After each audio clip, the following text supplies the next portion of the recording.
about humility. Blixith jumped right back in, and the timber business made him rich all over again. Then he made another mistake.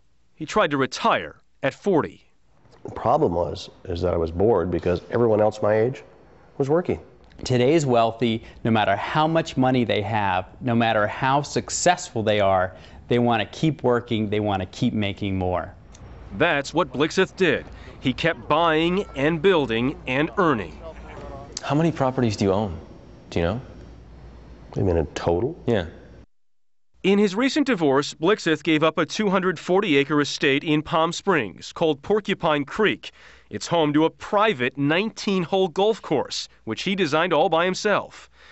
Now, at 57, still restless, he has even more money-making ideas in the pipeline. There's no stop button for you, it doesn't seem like. There's several things in the works that I think are going to be as innovative as Yellowstone Club. And so we'll see if they work or not. You don't like to waste time. You know, you can rest when you're dead, and we don't have any guarantee how much time we have left on this planet, and I enjoy every single minute. So I don't want to waste it on things that don't mean much to me. Many members of Richistan are also giving away more money than ever. After Hurricane Katrina, Blixith wrote his own song and brought together a 90-piece orchestra to benefit victims. He also spent millions to build new homes in New Orleans. That is incredible. They say money makes you more of who you are at your core. So that's good for That's him. exactly what it does. All right, so what are you going to show us tomorrow from Richistan? Tomorrow, conspicuous consumption. If you're in Richistan and you want to spend big, get the best of everything, how you can find a $150 million apartment and spend $25,000 on desserts.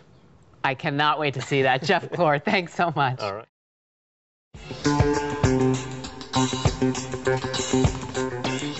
Oh, we're having so much fun with this. We're going to turn now to our continuing series we call Richistan. That's the part of America that most of us don't live in. It's populated by our 500 new billionaires in this country. And the phrase was first coined by best-selling author Robert Frank, who covers the super rich for the Wall Street Journal. Covering it for us here at the Early Show is our national correspondent, Jeff Klor. The Early Show, yes. Very tough assignment, Hannah. Absolutely. Indeed. For today's installment, I set out to learn what billionaires spend their money on after the mansions, the yachts, and the private jets.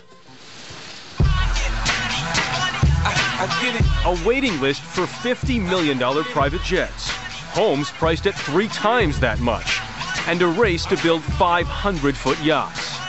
Welcome to Richistan, where conspicuous consumption has morphed into ridiculous consumption.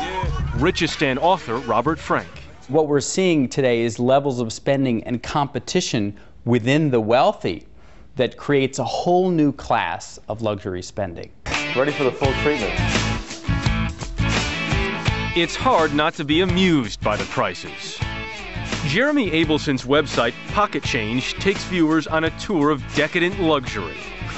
We live in a greedy little world. I'll ride a $360,000 Lamborghini Murcielago from Gotham Dream Cars. First stop, the most expensive real estate in the country, more than $7,000 a square foot. This is Unit 69A at the Time Warner Center. This is the famed Central Park view. This is the best of the best. Does this look appetizing? $130 will get you a 5-ounce Kobe A5 cut at BLT Steak. For $1,000, the caviar frittata at Le Parker Meridian. The true breakfast of champions. Or hire your own personal chef. Robert Wynn Perry Solutions can find you one for $170,000 a year. A lot of private chefs tend to work with one family. Just remember, you still have to pay for the food. This is about $15,000 worth of truffles that we're showcasing from Permizzi. Well, that looks pretty good.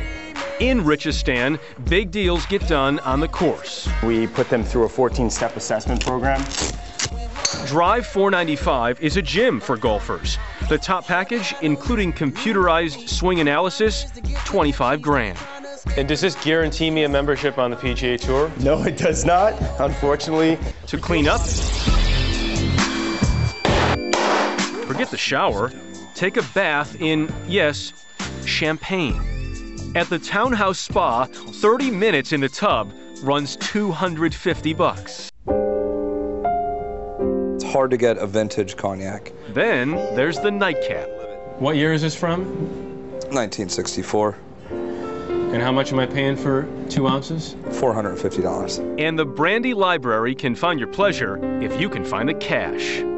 We priced it very reasonably at $280 a shot, because you're just not going to find a cognac that is 78 years in oak. Feeling warm on the inside. Do you reach a saturation point where you can't spend any more on this particular product? You reach the peak. The wealthy will never stop dreaming up new ways to spend money. Robert Frank knows that creates a dilemma. Americans have always been, and especially today, very conflicted about wealth. Americans want to be like that. They aspire to be like Donald Trump someday. On the other hand, they're saying, wait a minute, these people are building boats and buying yachts and lining up for Ferraris and Butlers, and I can't even pay my health care bill. Is it possible that a rising tide lifts all boats, or is it inevitable that some sink? Today, a rising tide lifts all yachts. Robert Frank says there is a growing gap between Richistan and the rest of the country, which many see as a problem. But he also points out there's still an extraordinary amount of mobility in America, where fortunes can be won and lost very quickly, Hannah. A nice assignment there. How was that port? I bet that was pretty good. I want to expand it now.